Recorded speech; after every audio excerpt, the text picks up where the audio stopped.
আমাদের ওয়াকআউট করার কারণ হচ্ছে যে বারবার করে ইসলামী ছাত্র শিবির যারা কিনা 90-এর যেই সামাজিক চুক্তি, সেই সামাজিক চুক্তি অর্থাৎ পরিবেশ পরিষদের আন্ডারে একটি নিষিদ্ধ সংগঠন, তারা কিভাবে করে কোনো ধরনের প্রক্রিয়া ছাড়া এই ক্যাম্পাসে নর্মালাইজড হয়ে গেল এবং এই ক্যাম্পাসের প্রতিটি প্রোগ্রামে তারা অংশগ্রহণ করছে এবং তারা চিহ্নিত রাজাকারদের, চিহ্নিত পাকিস্তানপন্থী নেতাদেরকে এখানে সেলিব্রেট করার রাজনীতি করছে, সেই বিষয়ে আমরা ধিক্কার জানিয়ে গিয়েছি। আমরা বলতে চাই যে ছাত্র শিবিরকে যদি নর্মালাইজ করতে হয়, ছাত্র শিবিরকে যদি ক্যাম্পাসের রাজনীতিতে ফেরাতে হয়, তাহলে এই প্রক্রিয়ার মাধ্যমে বারবার প্রতারণার মাধ্যমে তা করা সম্ভব না।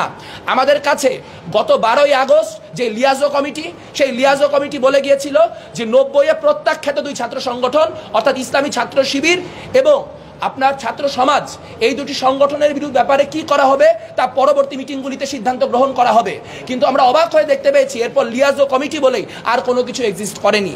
তারই ধারাবাহিকতায় বারবার করে বিশ্ববিদ্যালয় প্রশাসন আমাদেরকে শিবিরের সঙ্গে মিটিংয়ে বসানোর চেষ্টা করেছে এবং আপনারা বারবার লক্ষ্য করবেন যে কেমন করে প্রত্যেকবার ছাত্র শিবির কোনো পলিটিক্যাল বিপদে পড়লেই এমন কোনো একটা পরিস্থিতির উদ্ভব ঘটানো হয়, যেই পরিস্থিতিকে কাজে লাগিয়ে ছাত্র শিবিরের সঙ্গে বাকি সংগঠনগুলির মিটিং করিয়ে ছাত্র শিবিরকে নরমালাইজ করার একটি রাজনীতি আমাদের বিশ্ববিদ্যালয় প্রশাসন করে থাকে।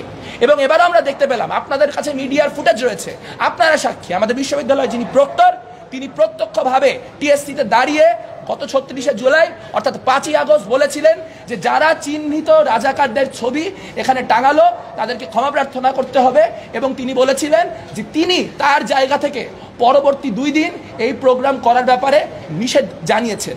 কিন্তু তিনি নিষেধ করার পরও ইসলামী ছাত্র শিবির যদি এই প্রোগ্রাম করতে পারে তাহলে বুঝতে হবে ঢাকা বিশ্ববিদ্যালয়ের প্রক্টর সাইফুদ্দিন না, ঢাকা বিশ্ববিদ্যালয়ের প্রক্টর SM ফরহাদ।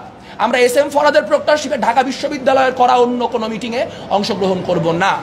বারবার করে তারা একটা জিনিস নিশ্চিত করছেন, তারা বারবার করে বলছেন যে তারা গুপ্ত রাজনীতি করেন না, কিন্তু তাদের কাছে যখনই টক শোতে আলাপে যেখানে খুশি তাদেরকে জিজ্ঞেস করা হচ্ছে যে কেন তাহলে আপনারা আপনাদের যে তথাকথিত ভলেন্টিয়ার টিম বা ওই টিম, সেই টিমগুলিকে প্রকাশ্য করেন না, তারা তখন বলেন ছাত্র শিবির আপনাদের মত অনুযায়ী রাজনীতি করবে না। এটা এক ধরনের ধৃষ্টতা। তারা নিজেরা ছাত্রলীগের ভিতরে অন্তর্ভুক্ত হয়ে দীর্ঘদিন বিভিন্ন অন্তর্ঘাতে যুক্ত ছিল।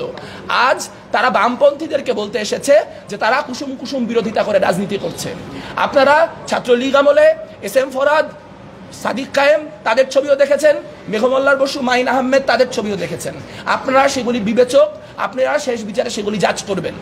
কিন্তু একটা কথা স্পষ্ট করে বলে রাখা দরকার যে কোনোভাবেই কোনো ধরনের গুপ্তবৃত্তির সঙ্গে যারা জড়িত তাদেরকে পলিটিক্যাল স্পেস দেওয়া যাবে না।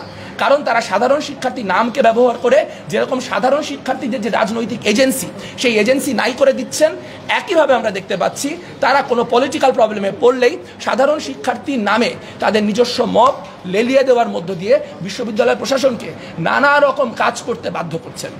আমরা একই সঙ্গে বলেছি যে হলের যে প্রসঙ্গ, সেই প্রসঙ্গে আসলে আবাসন সংকট যেটি, সেই আবাসন সংকট দূর করার জন্য কাজ করতে হবে।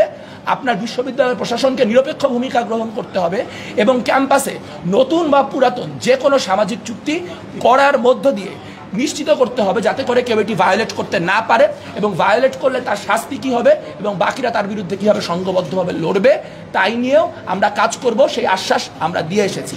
তবে একটা কথা স্পষ্ট যে 71 এবং 24-এর গণহত্যাকারী যেই সংগঠনগুলি, গণহত্যার পৃষ্ঠপোষক, গণহত্যার উত্তরসূরি যে সকল সংগঠন, তাদের সঙ্গে কোনো ধরনের নেগোসিয়েশন চলবে না।